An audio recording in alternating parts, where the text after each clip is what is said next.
this is a policy decision. It's not currently in our code, so a lot of it comes before the planning commission and city council to determine if this is something that the city actually wants to proceed with.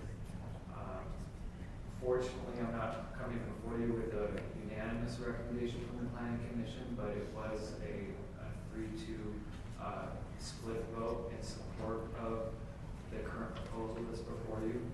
And what it lays out is first a municipal code amendment that would allow only beer and wine within theaters. The planning commission, in considering this and making sure to weigh those options, did include additional operating conditions that aren't held by most cities. That included requiring a wristband system, limiting the drinks to 3 maximum, and then the third one included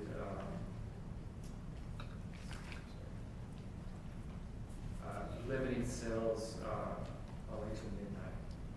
So those were additional, and the Alcohol Beverage Control Board had already some operating standards established. Looked into that as well and included those in the proposal before you.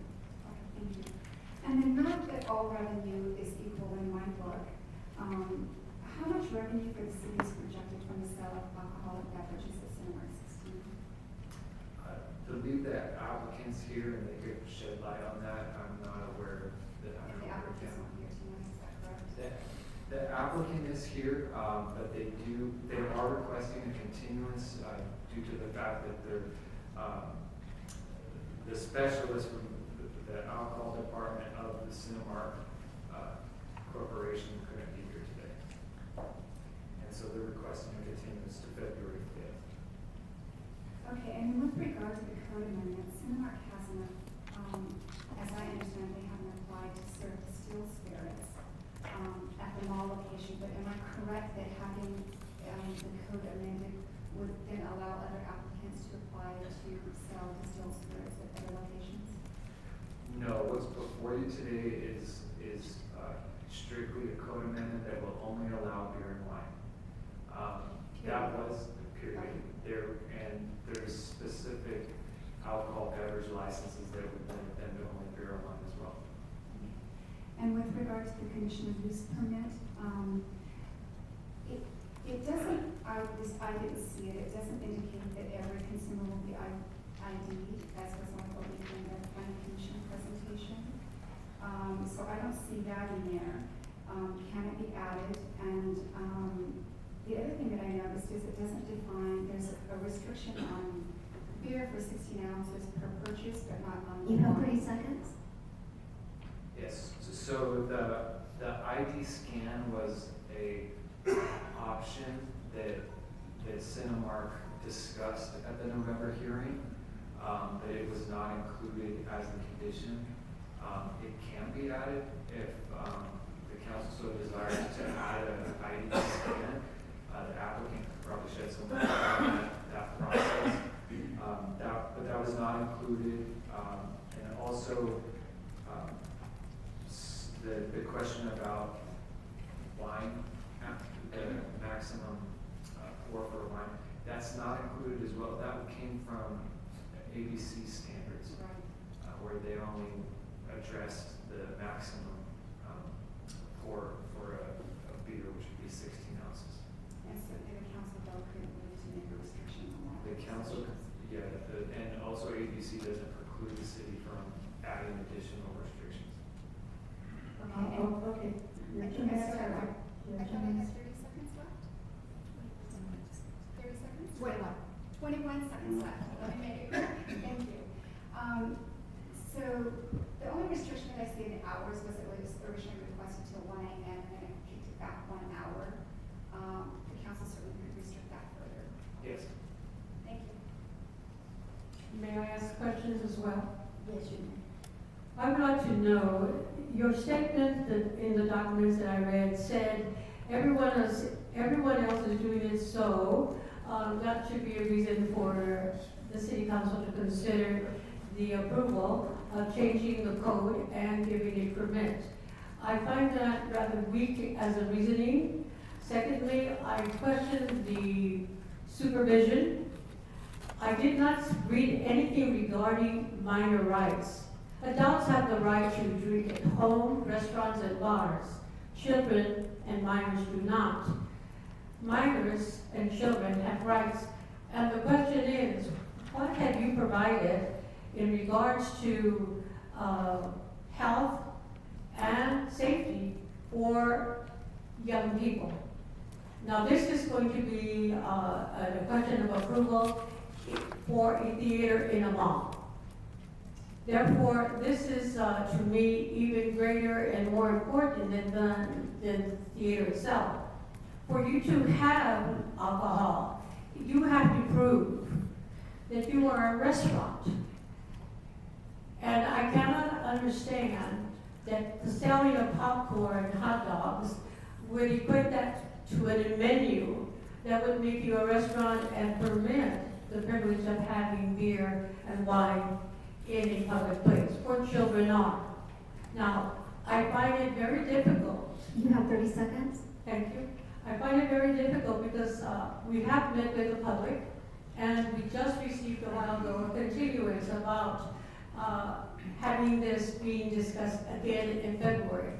So my question is, how did you come about with a vote of 3-2 on this issue? Well, thank you for the questions. Madam Mayor, if I might, just to be helpful, because I think some of the questions seem to be pointed directly to Scott. And I want to make sure it's not a personal issue towards Scott, because Scott, in the role of city planner, is actually carrying forward an actual recommendation based upon a deliberative action of the planning commission. So what he's bringing forward is the actual action from the planning commission after they're having already discussed it and talked it through. A lot of your questions actually seem more operational in nature, that as much as I think Scott could answer, I think to be appropriate here, their answer is probably more better answered, if you will, or English, from Cinemark themselves, not the city planner.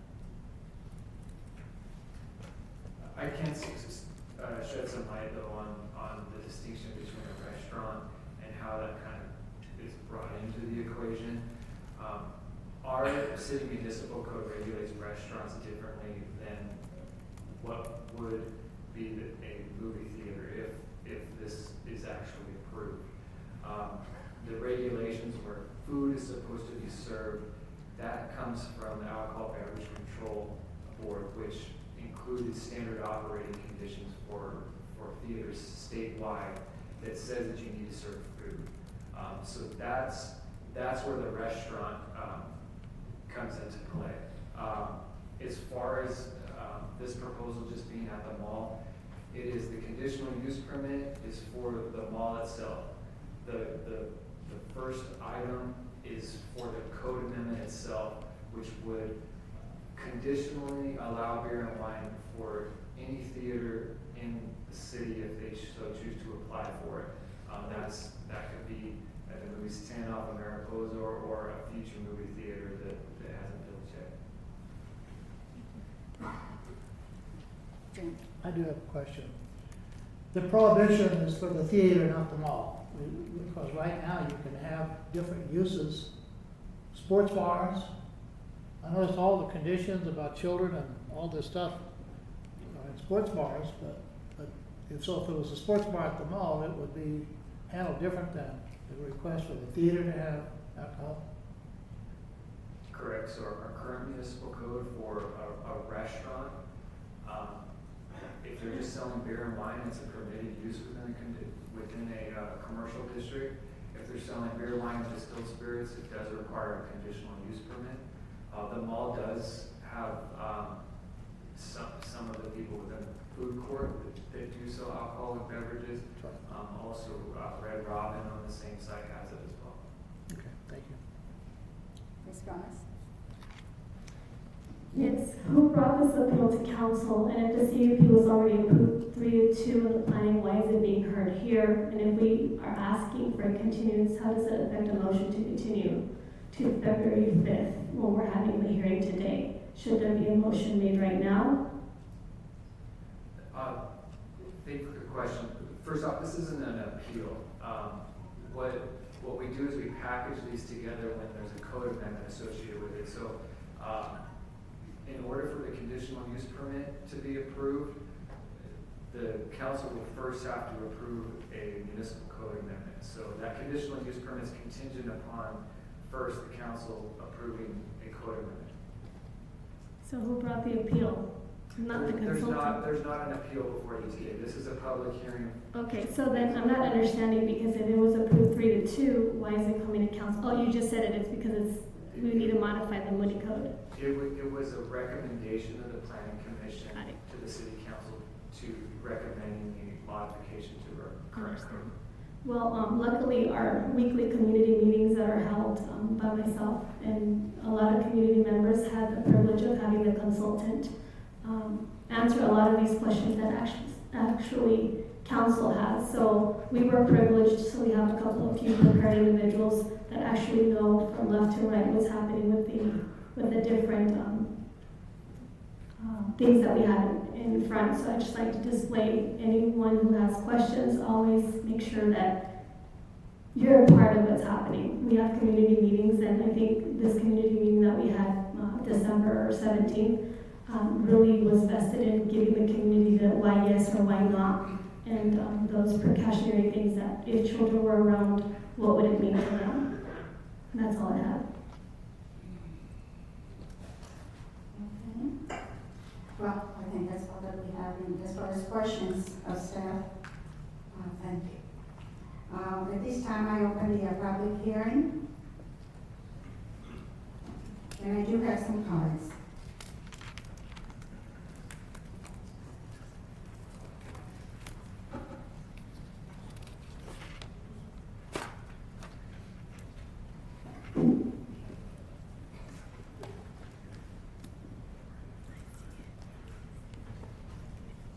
There are quite a few cards, so I will limit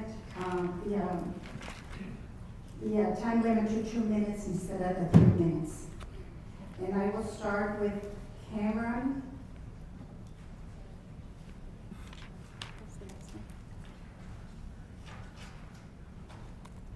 I think it's G-R-A-R-P-U-T-T. Is that the over there?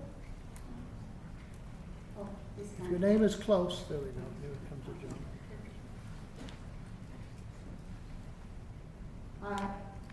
No? Is there a camera in the house? No? I'll put it aside for now then. Oh, you are? It's 2 minutes.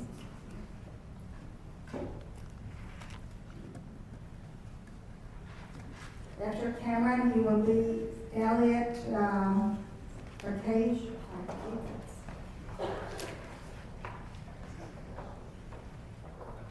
Good evening, council members. My name is Cameron Garbutt, and I don't really like talking in front of large groups, but when my parents said if this ordinance is passed, I will not be allowed to go to the movies without adult supervision. So I had to at least try. So we don't have anything else to do except go to the mall and to the movies out here, really. But me and my friends, we were talking about this whole thing, and it doesn't make any sense because we're told not to say no to drugs and don't drink and drive. But then with the next breath, we're throwing it in our face that we will return. So what is it going to take for people to choose what is best interests of our community and our kids? Instead of the bottom line of a multi-billion-dollar corporation, you say we are the future, but instead of making the places we go more safe, we are appealing you, but not to make it work. Just like with marijuana, the more accessible alcohol is, the more teenage use will go up. And I heard that they're gonna be selling it right next to the arcade. You have 30 seconds. I mean, really, like, you can't be serious. The bottom line is, there are other theaters people can go to if they wanna drink alcohol. This is the movies that we go to the most, and please don't allow the Cinemark to sell alcohol in our theater. Thank you.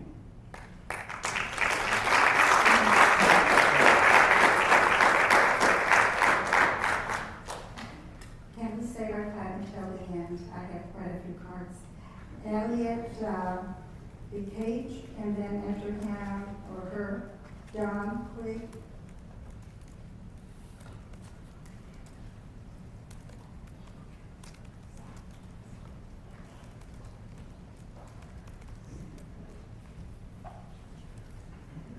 Hello, council members.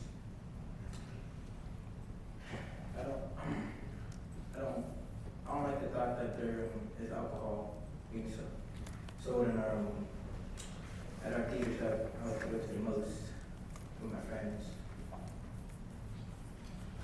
If this passes, I won't be able to go to the movies anymore, alone by myself, but I with my friends or my family either. When I take my younger siblings or my cousins to the movies, I don't want them to see that I don't want them to grow up. I don't want them to grow and say, oh, that's cool. I want them to go to their friends and say, hey, I drink alcohol on the booze on the block. I don't want that to happen. Alcohol is, like my friend Greg Cameron said, alcohol is already being sold in other places. I don't know why they would choose the theaters to sell it. I don't want to be in the movies. I don't want to be in the movies with my friends or with a date. And I can see a guy with alcohol just drinking, probably turn up behind me the most. Just like marijuana, it will be way more easier to access teenagers and whatnot. You have 30 seconds. Okay. If I came home drunk and my parents asked, where did you get that alcohol from? And I said the movies. First, I would not be allowed to go to the movies. Second, they would probably discipline me in a rather aggressive way. I don't want that. I don't like it. So,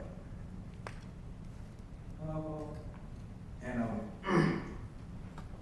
bottom line. Your time is up. Bottom line, I want alcohol. Okay, next is Don, Greg, and after Don, Brenda, and Andrew. Hello. In this day of consistent media growth, expansion, and change, we can see how theaters have introduced new experience to remain a viable place of entertainment. All of us can go home tonight and turn on our TV to Netflix, Hulu, Amazon, etc. In response to this reality, movie theaters have introduced plush seating, expanded menus, and the introduction of alcoholic product into the theater environment to seemingly remain competitive and hopefully to grow their customer base and increase revenue. The cost for these movie experiences has, and with the introduction of alcohol, will escalate. And in a city where income has not increased at the same rate for families and our youth population, many are priced out of the movie experience. Why the emphasis on youth and family? Several reasons. Our youth and young adults are primary workers at movie theaters, which has long been a good thing. There is not an abundance of family-friendly experience in the Victorville area. For that matter, an affordable place for our youth to have a date or a safe place to congregate that parents feel comfortable with. And how many of us can remember our dates or meeting of friends at the movies? This movie theater is attached to the Victor Valley Mall, which is one of these places that is the few places that is family and unaccompanied minor friendly. What concerns me is that at the 11/14/18 Planning Commission meeting, Cinemark verbally offered to begin negotiations with a 2-drink 16-ounce each per movie ticket limit. The Planning Commission suggested 3 drinks 16-ounce each per each movie ticket from 10 a.m. to 12 p.m. Monday through Sunday. And that proposal is what we see. Our basic movie experience per movie ticket encompasses approximately 2.5 hours with the trailer and the movie itself. Knowing that people process alcohol differently, I ask you to consider what state of inebriation you would be personally experiencing at 3 16-ounce beers in a 2.5-hour window. Beers that range from 4.0 to 7.5 alcohol level. You may say, I would not drink nor drink that much, but what about individuals who do? Your time is up. And Ma'am, There my you name is go. Brenda Landry, I was next, I'd like to give her my time. Can't do That's fine. then here, start right here. I'll be quick, finish recording. Go for it. Okay. that. You called it in? Good evening, my name is Brenda Landry, and I'm a teacher at Adelanto High School. And I'm here this evening with a group of students who want to protest this serving alcohol at the mall because they wish to have a safe environment where they can go and be themselves and be safe. Ladies and gentlemen, selling alcohol at the mall will lead to drinking and driving. I'm sorry, but when I go to pick up my son or daughter at the mall, I do not want to have to leave the parking lot and run into someone who has been drinking. We preach and preach and preach and preach that our children need to be responsible and make the responsible decisions in life. Yet we're throwing in their face the fact that it is okay to go to the mall, have a couple of beers. My daughter's in the mall, she's in the movie theater with someone who has a wristband on their wrist. How do I know that that person is responsible enough not to share that alcoholic beverage? I don't. How do I know that that person is responsible enough not to get behind the wheel of a car? I don't. So what you're telling me is I'm putting my children's lives at risk so that you can earn a couple of more revenue dollars? This is ridiculous. It just doesn't make sense to me. As a parent, as a teacher, and as a responsible adult, it makes absolutely no sense to me. My other question for you is simply this. It will take one fatal accident, just one 16-year-old child having watched the movies with our little 3-drink person who is now inebriated, intoxicated beyond belief because when he got there, he had 3 drinks. Now he's pulled that up to 6. He comes out and he kills someone. Is this the legacy that this council wants to be left with? Is that the history? Is that what you want history to remember you by? As being the council that said, okay, for that 16-year-old to be put in that position to where they die. Think about it. I wouldn't want that on my shoulders. Thank you. Next, Gerson Villalobos, and then after Gerson, Cindy Gayton.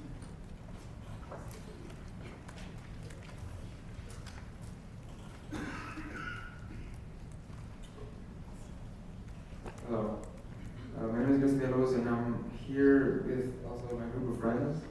We're with me here to protest against this. The first point that I want to touch is that not a few weeks ago, I took my youth group to the mall to just hang out, to be like in a safe environment. And I talked to the pastor, and he said it was fine because he